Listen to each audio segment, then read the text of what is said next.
see how in time they're growing in their abilities, but also we can compare that to ourselves as well in our own spiritual lives.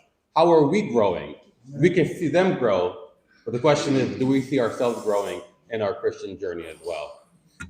And as I mentioned, we're going to be talking about Lot, and the majority of my verses are going to be coming out of Genesis 19 and also out of Patriarchs and Prophets chapter 14. So if anyone wants to go back and read those in its entirety, you can. I will not be going over everything that has been written. But there are a few main points that I would like to bring in remembrance, right? Lot and his family, where did they live? They lived in Sodom. And Lot was told by the angels that Sodom will be destroyed, that he should go out, go to the mountain, and most importantly, don't look back. Just keep going. But was there anything special about Sodom and Gomorrah? Was there anything that's like, oh, that's a great place to live? Well, let's see what it says here. It says that in Patriarchs and Prophets, page 156, it says, it was the fairest cities of the Jordan Valley was Sodom. So it was the fairest of them all. Flowers shed their fragrance throughout the year. Visually, it looked like a beautiful place. It had rich harvest, clothed the fields, and flocks and herds covered the encircling hills. With little thought or labor, every want of life could be supplied, and the whole year seemed one round of festivity. So there's plenty of attraction, especially visually, of this place. And as we were even learning in the lesson, those that couldn't afford, what did they? They bought doves, right? Because they could not afford. But here, it says that there were flocks and the herds covered the encircling hills. There was enough to go around. But the question is, at what cost is this joy? In Patriarchs and Prophets, page 156, paragraph 2, it says, the profusion reigning everywhere gave birth to luxury and pride. Idleness and riches make the heart hard that has never been affected by sorrow. The love of pleasure was fostered by wealth and leisure, and the people gave themselves up to sensual indulgence. Their useless idle life made them a prey to Satan's temptations. There was no difficulty. There was no work that had to be done. And so this prosperity, what it did, it made them idle and easy prey for Satan. Because when you're idle, what do? Nothing good. But this same paragraph continues a little bit more, and it says, idleness is the greatest curse that can fall upon man. The greatest curse that we can have. We know, well, now we know how we can help ourselves. Let us stay busy with the right things and not with those useless things. It's so easy to get caught, to get lost, to get comfortable while everything is easy, and the whole year is like a festivity. Who doesn't want to be around that type of environment? But it says, but I wrote here, the hardest place to leave is the one that you don't realize is a trap. When you think you're just passing through and it's just like, oh no, it's okay, I'll be fine. But let's get back to Lot here. How comfortable, or how was comfortable, and how idle was he? And what happened next before we can even realize? He was told to leave Sodom. He was there. It says here in Genesis 19:17, it says, and it came to pass when they had brought them forth abroad that he said, escape for thy life, look not behind thee, neither stay thou in all the plain, escape to the mountain, lest thou be consumed. So before Lot even knew it, he was like, oh, hold on, I just got here. I'm trying to do my own thing. Angel was like, hey, you got to go. Time to leave this place. So the plan was to escape, don't look back, don't stop, go to the mountain. These instructions were very clear, very simple. But when the time finally came to leave, what happened to Lot's wife? In Genesis 19:26, it says, but his wife looked back from behind him, and she became a pillar of salt. And so now the question is, why did she fail such simple instruction? What is it that happened? And like even today, we receive simple instructions, but what happens? We still fail. But maybe we can learn a little of why Lot's wife failed. And so that way we can see, maybe we can learn from her experience. In Matthew 6:21, it reads, "For where your treasure is, there will your heart be also." She looked back because that's where her heart was. She wanted to see one last time this place of destruction. So physically, she left Sodom, but her heart was still there. And the glance was more than just a physical glance. It was a spiritual one. She longed for that place. It revealed her attachment, her regret, and divided affection. But how did she get to this place here? Or before I get there, it says, while her body was upon the plain, her heart clung to Sodom, and she perished with it. She rebelled against God because his judgments involved her possessions and her children in the ruin. That's what it says in Patriarch and Prophets 161, paragraph 2. We can see that mentally, she was not ready to give it up, to give it all up. Not only her children, but said here, her possessions. It was two things that she was left behind. And not only that, here's also her thoughts. As were studying in the lesson today, everything is recorded. And same thing here with Lot's wife. Although so greatly favored in being called out of that wicked city, she felt that she was severely dealt with. And the because is what really got me when I was reading this. Because my first thought when I was reading this, it's because of her children. To me, that's the logical choice. But it continues. It says, so same paragraph. Although she was greatly favored in the beginning, or in being called out from the wicked city, she felt that she was severely dealt with because the wealth that it had taken years to accumulate must be left to destruction. The wealth. She was tied to her possessions. It doesn't say that it mentioned about her children, but it mentioned it again about her wealth. And as we know, as the Bible, when it repeats things, right, it shows order of importance. And that's what's happening here. But the paragraph continues. It says, instead of thankfully accepting deliverance, she presumptuously looked back to desire the life of those who had rejected the divine warning. Her sin showed her to be unworthy of life, for the preservation of which she felt so little gratitude. This is why her heart was still in Sodom. Mentally, she was not ready to give it all up. Not only her children, but especially her possessions. However, here's the thing that we must realize. All of this could have been avoided. All this despair that Lot went through, is going through, could have been avoided. The decisions that we make today have consequences that we may not see for years to come. So the question is, what decision did Lot make before his wife got to this situation here? Where did this pathway start? It started at the separation of Lot and Abraham, excuse me, thank you. In Genesis 13:12, it reads, Abram dwelled in the land of Canaan, and Lot dwelled in the cities of the plain, and pitched his tent toward Sodom. That was his focus point right there. That's what he saw. When they split, Abraham went to the mountains, Sodom went to the plains, and he was like, this is a nice view. Beautiful city, as we read earlier, right? And it's interesting, while going over this, I had a thought. Not too long ago, actually it's been a little while now that I think about it, I used to ride motorcycles.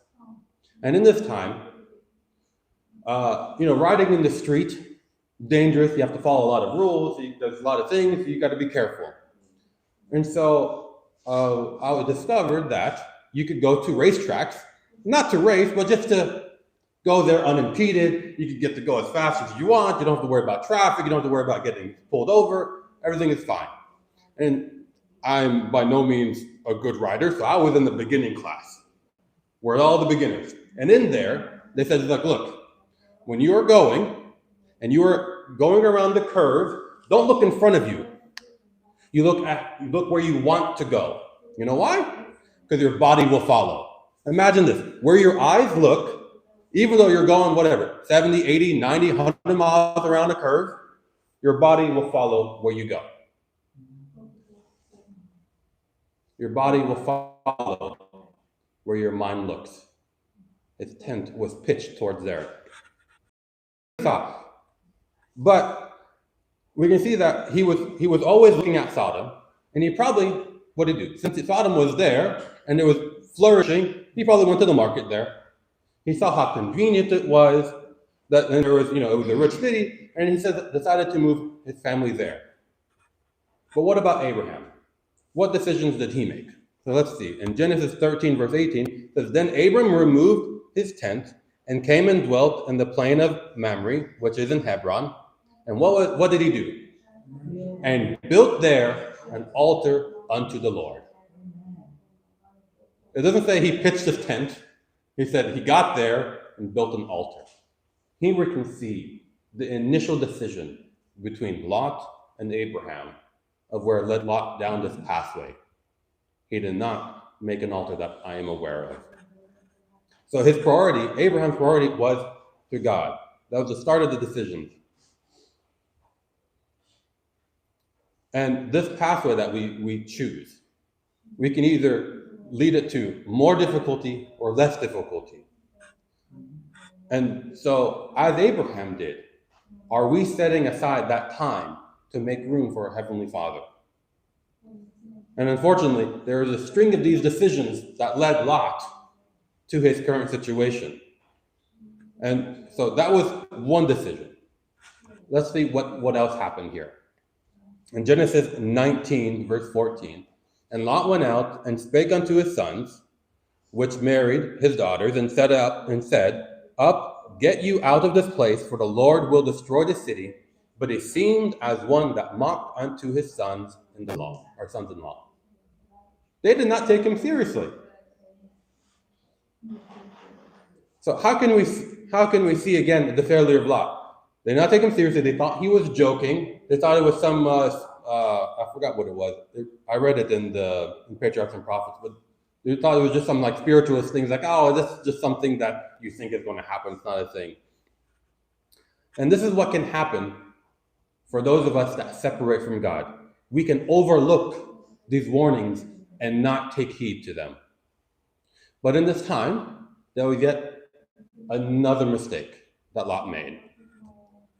In Genesis 19:16, it says, And while he lingered, the men laid hold upon his hand, and upon the hand of his wife, and upon the hand of his two daughters, the Lord being merciful unto him, and they brought him forth and set him without the city. He lingered. He waited. He didn't want to leave. And I can understand why. He tried to call his children to come, and they're like, oh, nah. And so now he's sad here, but there's also more to it. And Patriarchs and Prophets 160, paragraph 1. So Lot returned sorrowfully to his home and told the story of his failure. Then the angels bade him arise and take his wife and the two daughters who were yet in his house and leave the city, but Lot delayed.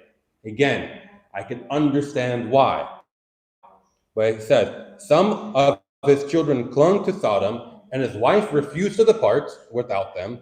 The thought of leaving those whom he had dearest on earth seemed more than he could bear. So he didn't want to leave. His wife didn't want to leave. So now they're just sulking. And the angels are like, come on, you got to go. Again, we're not listening to the warning that we are receiving. But this paragraph continues. It says, it was hard to forsake and the wealth he acquired by the labors of his whole life, to go forth a destitute wanderer, stupefied with sorrow. He lingered, loath to depart, but for the angels of God they would all have perished in the ruin of Sodom.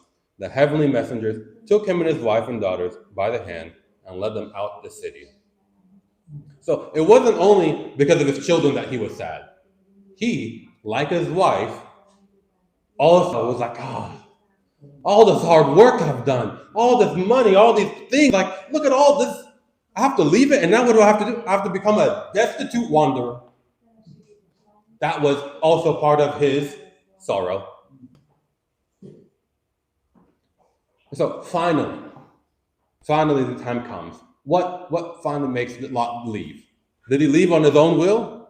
No, in Genesis 19:16, and while he lingered, the men, the angels of God, laid hold upon his hand, and upon the hand of his wife, and upon the hand of his two daughters, the Lord being merciful unto him, and they brought him forth and set him without the city. Did they leave? No, they were, come on, like a child. Like a child took their hand and let him outside. That's how much they did not want to leave, even though knowing. Now that Lot and his family have officially left their city, what were their instructions again? Simple instructions, right? And it came to pass when they had brought them forth abroad that he said, escape for thy life. So we know the severity. Escape for thy life. Look not behind thee, neither stay thou in all the plain. Escape to the mountain, lest thou be consumed. So don't look back. Don't stay. Just go. Keep going. And here's the sadder part. Again, in remembering Lot's wife, this is not just about the wife. This is also about Lot. There would have been a different outcome in the time that we make decisions.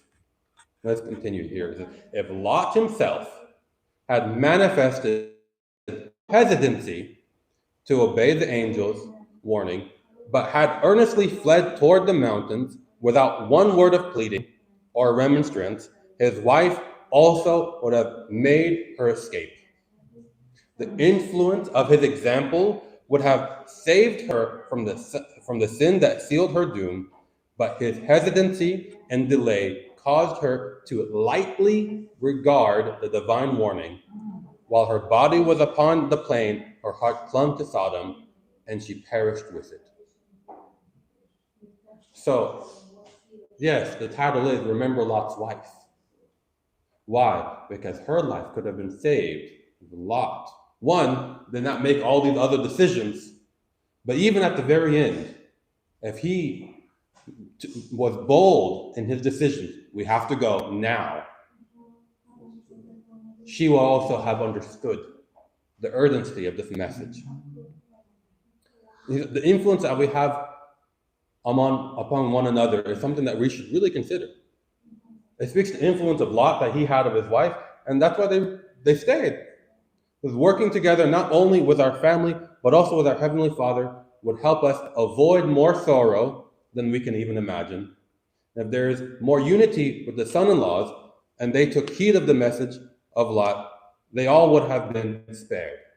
But one choice, one decision led to this, that separation from Abraham, focusing on Sodom, and slowly by slowly, he integrated into the life. And as it says here in Patriarch and Prophet, how terrible were the results that followed one unwise step. It can just lead us down this spiral, and we can go worse and worse. And even in this paragraph here, in 168 paragraph 1, it talks about it, and I'll read a little bit of it. It says, and how wide contrast to the life of Abraham was that of Lot. Once they had been companions worshiping at one altar, dwelling side by side in their pilgrim tents, but how widely separated now. Lot had chosen Sodom for its pleasure and profit, leaving Abraham's altar and its daily sacrifice to the living God. He had permitted his children to mingle with a corrupt and idolatrous people. So they were together. He was good. But now he allowed this influence. And he made this decision not knowing the outcome. And here we read in Patriarchs and Prophets 168, paragraph 3, it says, when Lot entered Sodom, he fully intended to keep himself free from iniquity and to command his household after him. Fully intended. Our intentions can be good. But does that mean that we are able to overcome the temptation? That's another question entirely. It says, but he signally failed. He failed. Why did he fail? Because he relied on his own. He failed. He didn't say he failed with God. He failed alone. And so this is why, even with Abraham, he made the altar. Why? Because he's like, I can't do this alone. I need the help of God. And Lot put that aside. It says the corrupting influences about him had an effect upon his own faith, and his children's connection with the inhabitants of Sodom bound up his interest in a measure with theirs. The result is before us. So we are allowing ourselves to be persuaded by those that are around us. And we may not be strong enough, as Lot was. His intentions were good, and we may not be strong enough to overcome that. This is today, we have the same difficulties as Lot does. Why? One word: internet. We have these phones that have this ability to be influenced. Our children can be influenced. We can be influenced. Our intentions are good, but in one click, one button, one picture, one advertisement, one whatever, can lead us down this pathway. And in closing, I want to